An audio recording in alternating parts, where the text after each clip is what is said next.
from a big, beautiful bill to a big red commie. Now let's move on to socialist, I guess he says.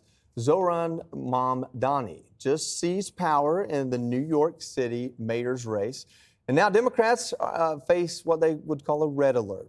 Do they fall in line with his Marxist manifesto, city-run grocery stores and taxes on, quote, white neighborhoods? Or do they stand and fight before the whole party turns into the Soviet bloc? Listen to these moderates. When you talk about, free childcare and free buses and all of this stuff, it's like free. It ain't going to work. If you're the Democrats, and you hear me and hear me good, if you want a chance in the midterms, if you want a chance for the presidency, you better not lean far left the way that you did in 2024. It will not work. The policies that he's outlined are not policies that are good for New York. I worry deeply, having spent most of my life in New York, about a city that I call home. I disagree with him. That message need not be Mamdani's socialism. Katie, I'll go to you first. I'm a little bit softer on this. It's like, is he really that popular, or was Andrew Cuomo that dumb for running again? Well, I don't think that having Andrew Cuomo as the alternative candidate in that primary was the best choice for Democrats. And I think that there may be a chance that this guy doesn't win the general election if there's enough movement behind Eric Adams to get this guy beat off the ballot, right? But Democrats have to make a choice here. They're having a very difficult time with this far left movement that has been taking over their party for a decade. This is not anything new.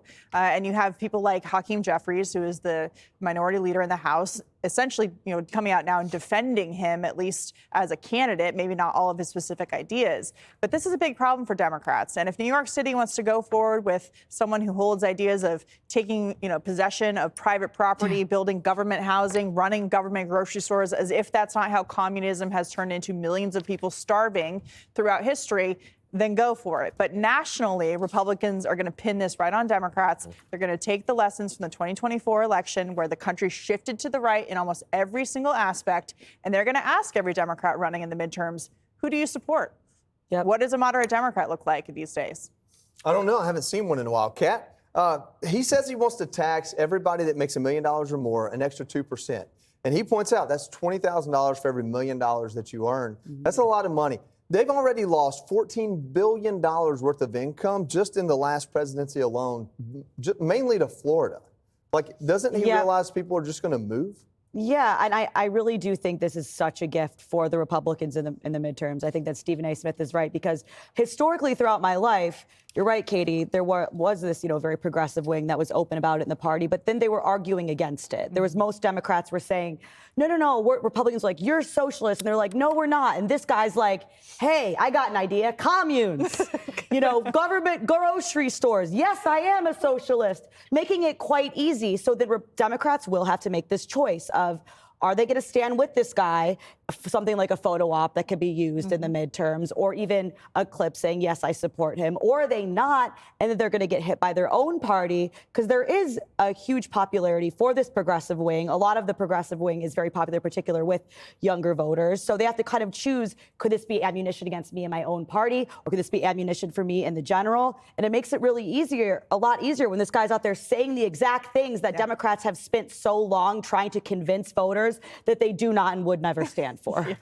Paul, he kind of falls in line with his squad, ironically, with this idea that frame Israel as the bad actor in the Middle East. He refused to condemn the Intifada chants, and he said a lot of things about Israel being, wrong or evil.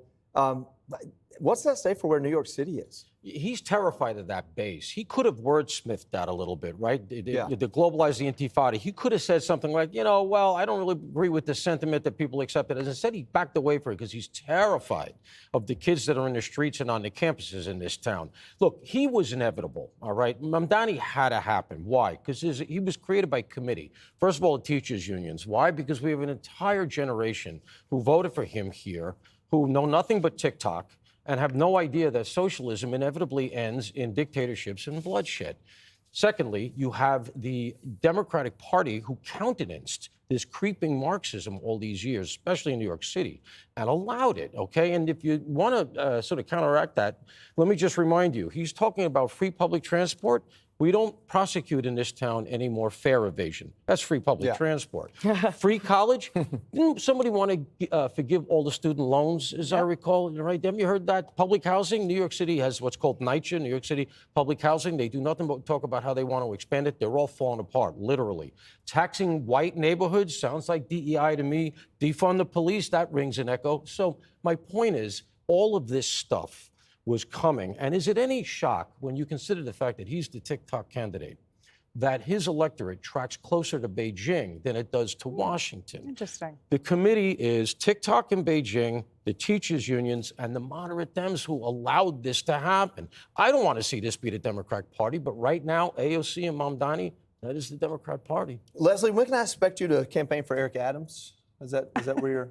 Is that what your next? No, move but is? you're looking at a moderate Democrat. So you said you hadn't seen one for a while. Hello. Listen, I've heard panic from people on the right, people on the left with this and in the past, and it just doesn't happen.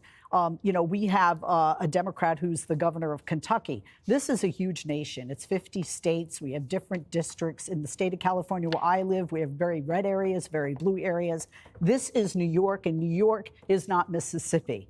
And New York is not Southern California even. What he did, and even Republicans, many that I know will say, he ran a very effective campaign. He did. He did what AOC did. He listened to the people. He spoke to their needs, which were largely along the economic line.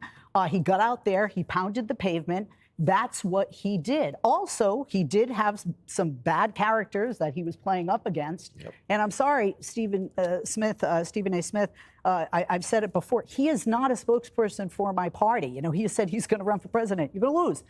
He is not a spokesperson for my party. And neither is this one man. He's run a good campaign, and I do think Democrats can learn from him, which is to talk to the people, get their needs, address their needs, which were largely on the economy, and that's why we lost in the last election.